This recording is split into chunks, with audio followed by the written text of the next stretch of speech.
ఉన్నారు కదా. మన దేవుడు ఎంత గొప్పవాడు కదా. ఈ లోకంలో అన్ని ఉన్నప్పుడు అందరూ మనతో ఉన్నారు కదా.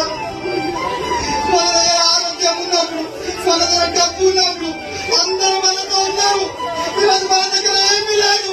ఈరోజు మనకి సహాయం చేసిన వాళ్ళు ఎవరు లేరు. ఈరోజు అందరూ మనల్ని విడిచిపెట్టినారు.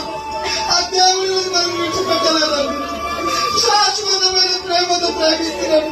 తల్లి విడిచిపెట్టిన, భార్య విడిచిపెట్టిన, అన్నదమ్ములు విడిచిపెట్టిన, రక్త సంబంధులు మనం విడిచిపెట్టిన, ఈరోజు యేసు ప్రభు మనం విడవనంటు కదండి. హాగరు అరణ్యంలో కేకలుగా ఇచ్చున్నదంట.